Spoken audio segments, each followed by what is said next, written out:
Hi everyone and welcome to Fridays with Fenning. Let me start with a question. At Christmas, are you a thoughtful present buyer or an off-the-list present buyer for the people that you love? In other words, do you choose something that you think or know that they'd like and it kind of comes as a surprise, or do you get them just whatever they've asked for? You see, your answer to that question might give you a bit of an insight into the love language that I want to pick up on today. You see, I'm an off-the-list giver. I love giving gifts and I want to give something that I know that somebody wants. So in the past, at Christmas time, I've asked Sarah to write down what she wants. I go off on Christmas Eve and buy as much of the list as I can afford, and then I give it to her the following day.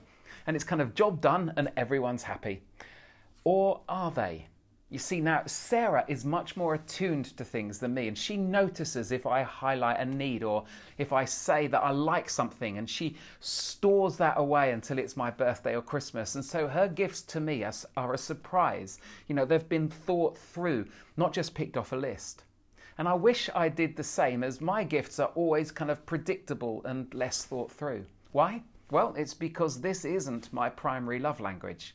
It's not that I don't buy gifts. It's not that I don't like giving gifts, it's just not the key way for me to express or receive love. And Sarah could be quite hurt if I don't show enough appreciation for the gift that she's given me, because she's put a lot of thought into it. Why? Because she loves me and it's an expression of, a symbol of, her love for me. Now, do you recognize this tension in any of your close relationships? And if so, you've been speaking different languages and it's worth talking about it. Because over the past few weeks, I've been exploring the different love languages that we all use to express and receive love. You can catch up on that series so far just by going to our website at forgechurch.com. But we all have a primary love language, whether it's words of affirmation, quality time, kind acts of service, physical touch, or thoughtful gifts. And it's the language of thoughtful gifts that I just want to focus on today. You see, gift giving comes naturally to us. Children love to make homemade cards or paintings to give to family members. They come in with a flower from the garden and they present it to us. There is something in our genes that makes us want to give. And so having this love language isn't about being materialistic or just wanting stuff. No, gifts are symbols that have emotional value attached to them. And for some people, without gifts as that visual symbol, love can be questioned. Love is always expressed by giving, whether it's the gift of time, kind words or acts, or an actual physical gift. So in his book, The 5 Love Languages, Gary Chapman tells the story of a married couple who came to talk to him 3 years after attending one of his love languages seminars. And the wife, Kate, said that a miracle had happened in their marriage over the past 3 years. So she spoke about how they'd been on the edge of breaking up, that their relationship had been empty, and she had frequently said that she needed his love but just got nothing back. She'd tried so hard to show love to him, to be a good wife, but she felt unloved and unappreciated. She said this: I felt like he stopped dating me the day we got married and then just took me for granted. So what happened? What changed? Asked Gary. Well, we went to your seminar and Doug didn't say very much during or after it. But then on Monday afternoon, when he came home from work, he bought me a rose and said, I thought you deserved this. On Tuesday, he brought a pizza home for tea to save me cooking. On Wednesday, he bought the kids a gift and me a pot plant, saying that the rose would die soon and maybe I'd like something that would be around a lot longer. Thursday, he wrote a card saying how he found it hard to express his love, but that he hoped the card would reassure her just how much he cared. On Friday, it was cookies, and Saturday, he got a babysitter and they went out for dinner together, and Kate was blown away. Dr. Chapman, you have to understand, she said, that this man had never given me a flower since we got married. He'd never written me a card. He always said it was a waste of money because you just read it and then you throw it away. So Doug explained what had happened. He said, I listened to your seminar about the love languages and I recognised that thoughtful gifts was Kate's primary language. Now, I'd stopped buying her anything after marrying as I didn't think we could afford it.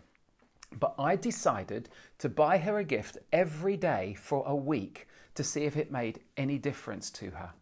And it made a massive difference.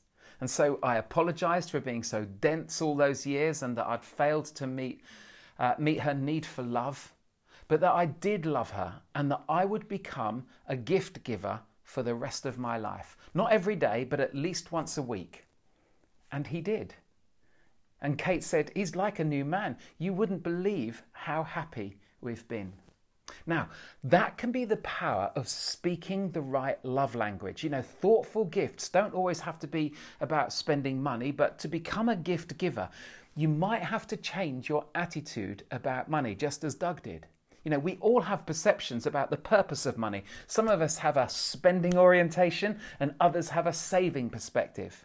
Now, if you're happy to spend, you'll have little difficulty purchasing gifts for those that you love. You know, whether that's friends, kids, those close to you.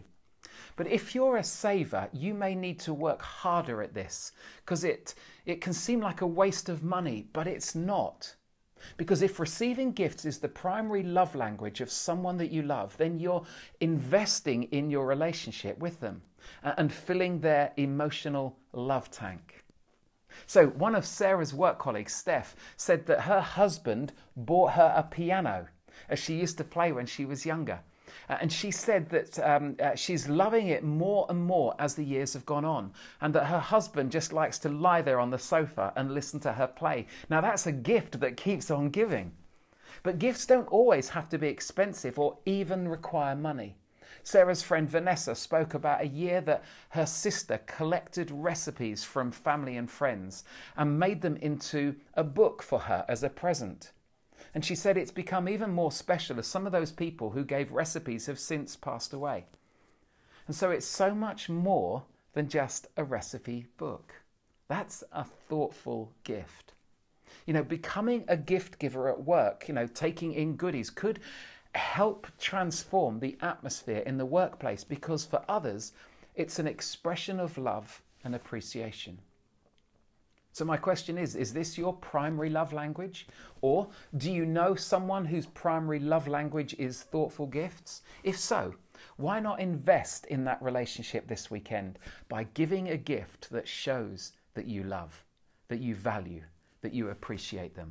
It really might make a positive difference to that relationship. You have a good weekend. Thanks again for watching.